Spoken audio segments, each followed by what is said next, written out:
Sam Carter is a British guitarist, singer and songwriter, originally from the English Midlands. Sam is a winner of the Horizon Award for Best Newcomer at the BBC Radio 2 Folk Awards. I've thoroughly enjoyed getting to know Sam and his music through the Global Music Match.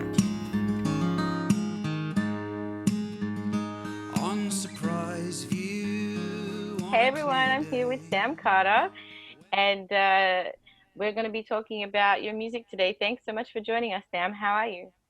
Thanks for having me, Shelley. I'm great, thanks. Yeah, hello from England, from sunny Sheffield, up in the north of England.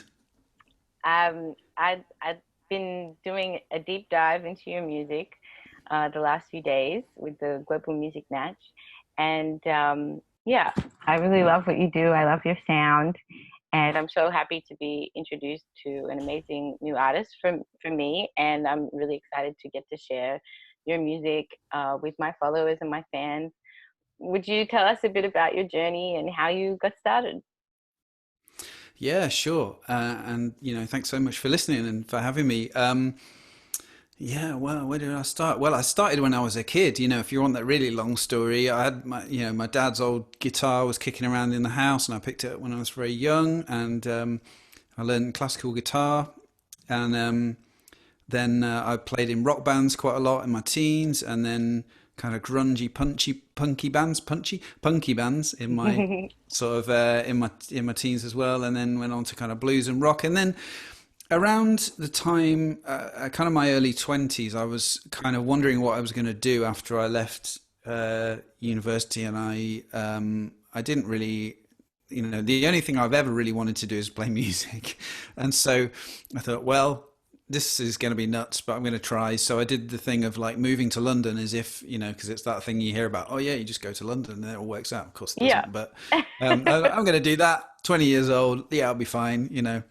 Um, and over the years I just kind of worked away at my craft, and had some hard work and some lucky breaks, and yeah, I've now released 4 albums, and I've won a BBC Folk Award. I played on Jules Holland, BBC Later with Jules Holland. I've done quite a few TV appearances. I played in quite a lot of countries around the world and some really beautiful venues, and collaborated with some really great musicians, some of the people who I thought of and still think of as my heroes. So yeah, I guess that's where I'm at in a nutshell. I've got my new album that came out on the 1st of May, which is called Home Waters. That's the most recent Home thing I've put Waters. out. Okay, everybody, Mhm. check that out. I'll include a link to, where people can see all your music.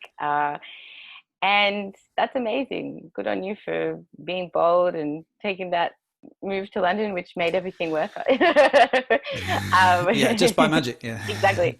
Um, and I I guess that makes sense hearing, the different styles that you dabbled in, because I feel like even though, your music is very distinctive and it's very you, it is very broad, and there's that broad range of styles that you're drawing on in your songs, which I love. It keeps it interesting, and I'm hearing this like beautiful folk guitar and string arrangements, and then into like sort of a heavier folk rock song, and it's really great. Who are some of your influences, and some of, even including some of the people you've got to collaborate with?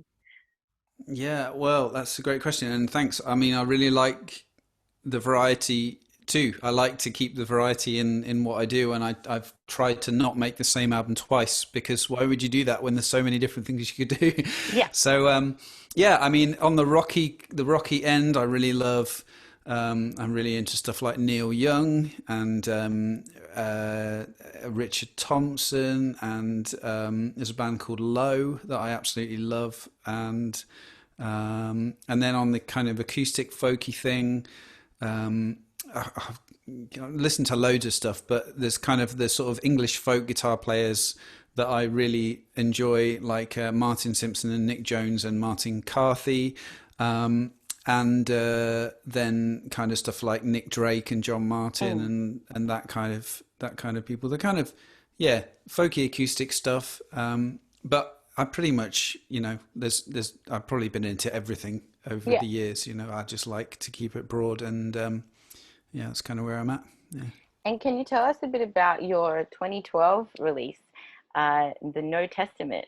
album? Yeah, I'd love to. Yeah. So, the New Testament, it kind of got reviewed as being like a humanist hymn book, and it's actually the cover of it is actually it references an American hymn singing tradition, which is called shape note music. So the cover has got these shape notes on it. But essentially, what I did on that album is I mean, I came from a Christian upbringing, and then I kind of moved away from that. And so the New Testament, in a way, in a nutshell, was like me taking the bits that I like and then moving towards the stuff that the other stuff I wanted, and kind of, I loved the community aspect of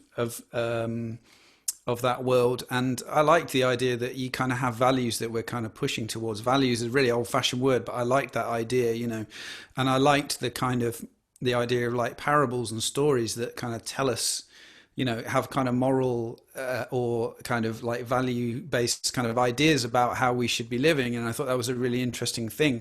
Mm. So I thought, what would happen if you could write secular songs that spoke about values, that had that in them. So yeah, some of the songs I took hymn tunes and I turned them into secular songs. And one of the things that I found most fun about that is that some of those hymn tunes were originally folk tunes anyway, Oh, cool. which is often the case that, the hymns were taken from pagan music, and then the tunes were taken and the words were replaced. And then, so the fact that I'm kind of dumping them back into the folky world, Mm. with some secular lyrics, that was something that I enjoyed doing. And so I guess there's things like, there's a song called The One, which is, it's kind of a song about a guy talking to his son about the breakdown of his marriage. And, like, I think the lyric is 10 years and 2 children later, where's your mother gone? And he's kind of saying to his son, this has happened for me. This has been a bit of a disaster, but you're going to find that person out there, and they're going to, that you're going to find that ideal person. And I think, I Mm. think we talked earlier about, romantic fundamentalism, and this idea that it's all kind of fated in the stars, but then actually in reality, we live in a world where the divorce rate's like 1 in 2, and there's this huge amount of shame around relationships falling apart in Mm. certain quarters. And I'm just like, man, we just need to give ourselves a break. Yeah. Stuff's really hard. And so that's kind of what that song's about. So I'm kind of taking on some sort of themes that I feel were some values that were like a hangover from earlier in my life, possibly, and Mm. then trying to have my own take on that, I guess. So yeah, like we talked about before, there's some kind of resonance there with your album, an atheist album. So I thought that was Yeah. really interesting. I think it's super cool. We both are from the same year, we're both going through something similar and at the same time, which is really cool. And I love, yeah, that cyclical nature of what you're describing, that these songs were taken from one context and used in another, and then you're taking them from that context and bringing them back. It's really beautiful. Um, how did your community respond? How did your family respond to this project and some of the ideas? And did they sort of, yeah, did they have anything to say about it, or did they see that You that's know, what you were doing?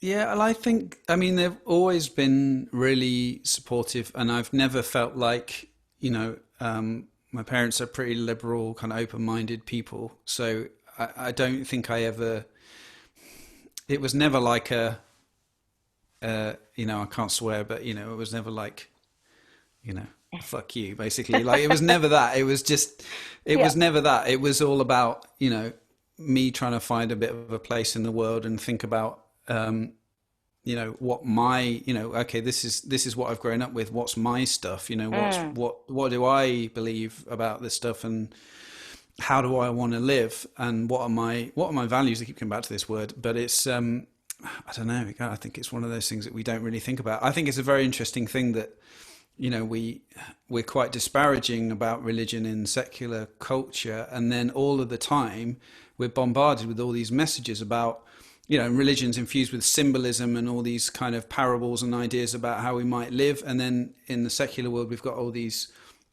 messages about identity and belonging, and like everything that's sold to you now is sold to you on the basis of like what it's going to do for your identity and what kind of a person you are and your lifestyle. It's like, you not see that is, we're just trying to get the same things. It's just we're trying to get them in a secular way, I think. So in a way, I think that's what the album was about. It was kind of like, we still need that kind of stuff. We still need like kind of like kind of guiding lights, but we can find them in other places and in other ways, I guess. So I mean, my folks have always been supportive of that. I used to kind of row with them about these things when I was a kid. You know how you do when Yeah. you're growing up. I don't believe this. What's all this about? And they were always extremely patient and extremely kind of like supportive, and have supported me in my music. And so it wasn't like a kind of like, screw you guys. It was Yeah. just more of like me kind of taking time to explore. And I've always kind of questioned stuff a lot, and overthought things a lot. And I guess that was kind of, hopefully that I turned it into something listenable on an album. Yeah, it's beautiful. And I think, yeah, we can like, yeah, we can sort of be seen to come across like we don't need those things anymore. But so much of the way that those communities are set up is based on just what we need as people. And if we, we can use those tools to our advantage, and share the messages and values that we want. And I love that idea that you took what you were given, and you've expanded on it and made it relevant to yourself, and it's really beautiful. Yeah, so I really think Thanks. my fans should check out all of your music, but especially the No Testament album. I think that would be really relevant to. I think the song "The No Testament" might be up the streets of your audience. So ask them to give that one a go. Give that one a go, folks. "The No Come on, Testament." Check guys, that song out. Yeah. check it out. And so I guess, but you have a newer album. You have one that you released this year in May, and can you tell us a bit about that project as well? Sure. Yeah. So funny, we're kind of in the same similar area in a way, but the Home Waters was kind of an album when, I actually left London in 2016, and I now obviously live in Sheffield, and it's been a huge kind of uprooting for me, because I've made a life there, and had a couple of different relationships there, and a lot of different stuff going on, and then moving to Sheffield.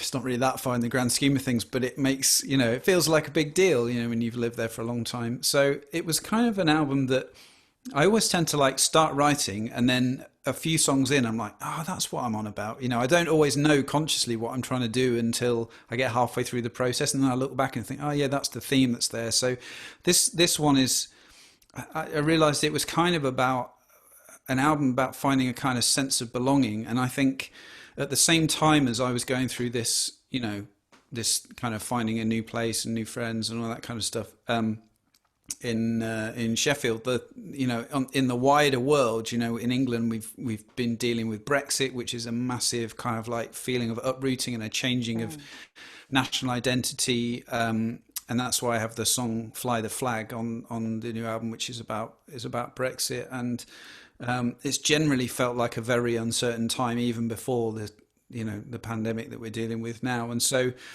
it was kind of an album where I felt like I was looking for, what are the things that I can be anchored to. You're always going to feel like, the modern world is just so kind of, can be very disorientating. What are the things that kind of like anchor you? And so that's why it was called Home Waters. It was like trying to find that kind of sense of belonging. So in the album, you'll find songs that talk about the positive side of that, of finding a sense of belonging, and also the songs where you feel a bit adrift as well. So there's a bit of a mix in there. Yeah.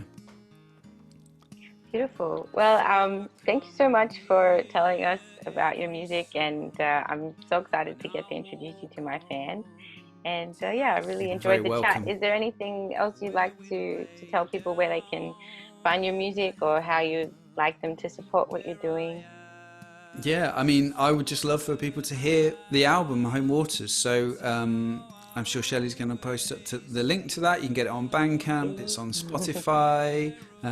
If you can buy it from Bandcamp, that would, as you know the drill these days, folks, that all, that keeps us going. But I would love to have you listen to it in whatever form is best for you. And Yeah. Awesome. Nice to meet you. Thank you. Please check out Sam's music. He's an amazing talent, and I know that you will really, really enjoy it. So thanks so much for chatting with us today, Sam. Thanks a lot, Shelley. Cheers. Bye.